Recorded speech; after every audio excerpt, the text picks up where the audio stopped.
Hey guys, it's Jake here with etrailer.com. Today we have a 2018 GMC Sierra 1500 and we're going to be taking a look at, and I'm going to show you how to install the B and W above bed rails.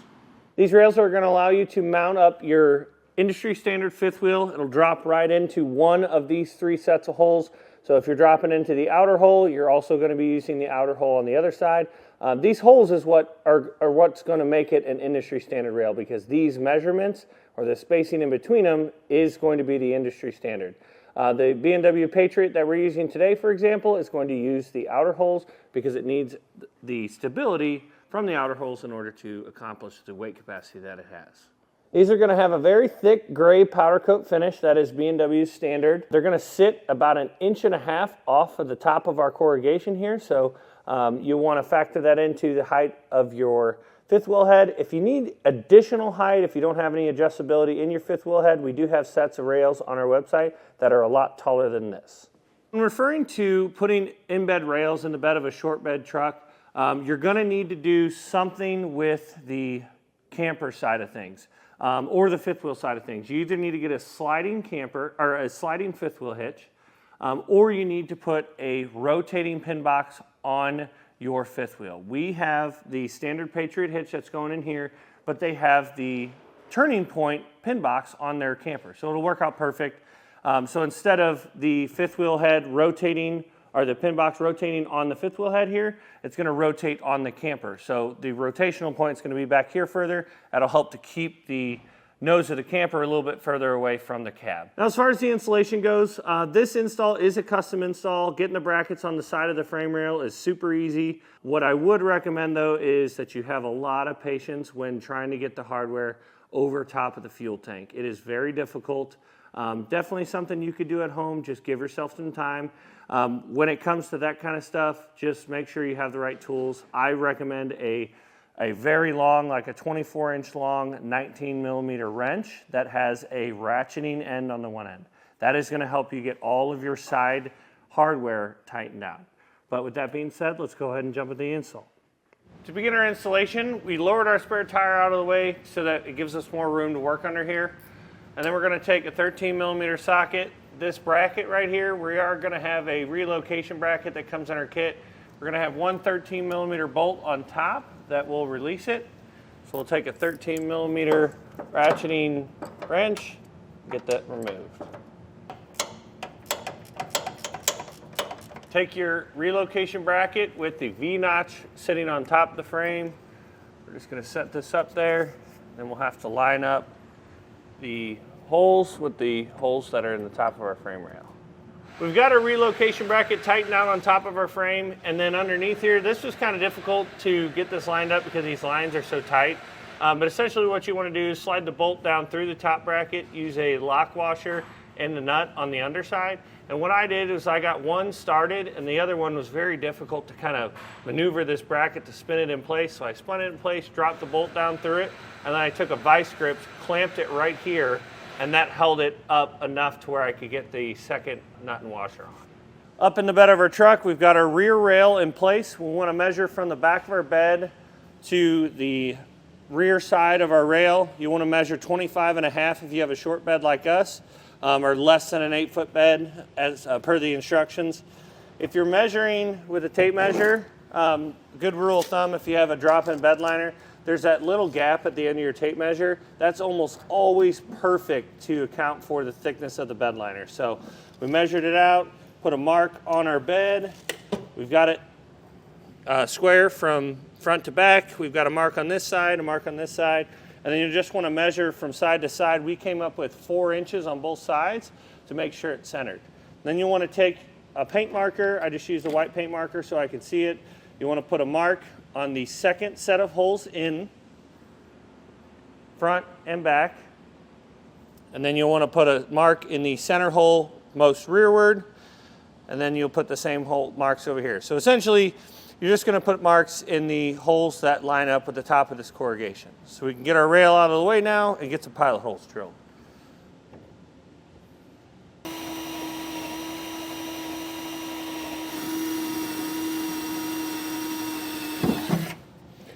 In our driver's side wheel well, we'll need to come over to a bracket that is holding up our lines. We'll just remove that 13 millimeter bolt because it's going to be in our way. We can put it back later, but for now we need it out of the way. Another thing I did is I just took the 2 screws out of our wheel wall liner here in the back side. If we need a little flexibility to move it to get our hardware in place for our 5th wheel rails, it'll make it a lot easier. To run our hardware through our frame, we're going to have to use this access hole to go through and out the outside of our frame. If you hold the bolt about like this with your spacer block on it, we're going to take this, slide it in. You can get that to curve. If you stick your finger through the other side, you should be able to hold one end of the bolt, and if we just push it straight through while holding it with the other end, you can pull it out the other side. We'll take this spacer block that's going to go into this opening. You notice that it is the shape of the opening. We're going to slide that in, get it lined up best we can. And this frame's got some coating on it, so it may not fit in there perfect, but we're going to take this retainer and put it on the outside to hold everything in place. We'll take our side brackets. You want these tabs to go over top of our frame rail, and then these holes, all these different holes here, you want towards the front of the vehicle. We'll take it, slide it up. It's kind of difficult to get this in place because of, everything else in the way. But we'll just rotate it up and into place and get it hung on that bolt that we just put in.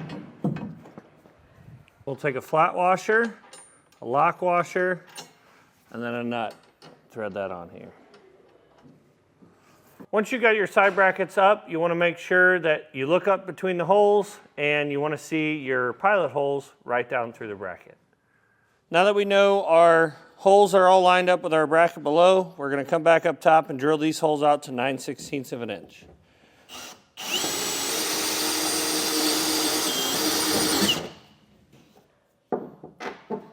Now we'll take our U-bolt and we need to fish it up here over top of our frame rail, and we need it to come out. It'll only come out 2 of the holes in the side of our bracket. So we'll line it up with those and then get some hardware on the other side.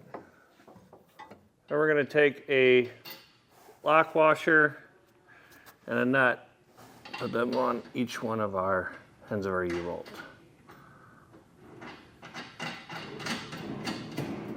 We'll come back up in our bed. We're going to take our carriage bolts, put our rails back in place, and drop our bolts down in place.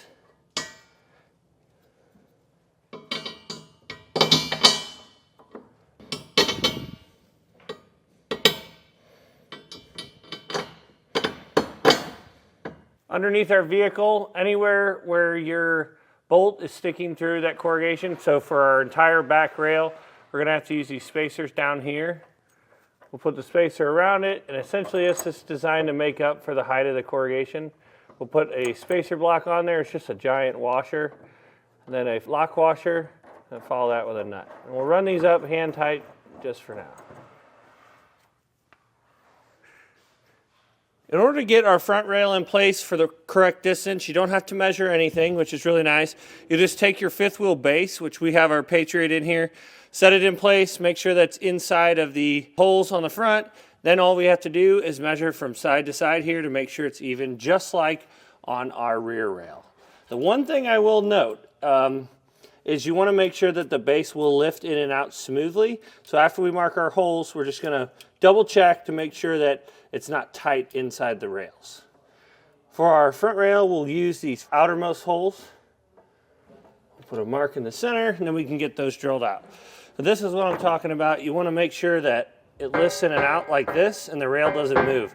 That means once we get everything bolted back into place, the 5th wheel will be able to drop in smoothly, and you won't have to use a mallet or kick it in order for it to drop down. And we're going to take our step bit and drill it out just like the ones for the rear rail.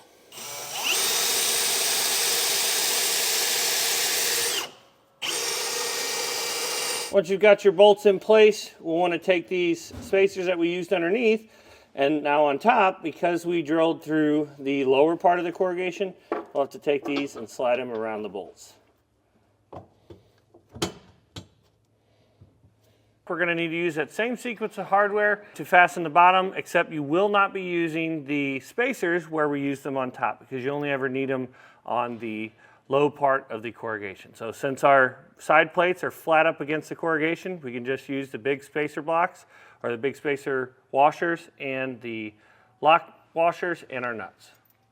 And we'll come back with a torque wrench once we get all of our hardware in place and torque everything down to the specifications and the instructions.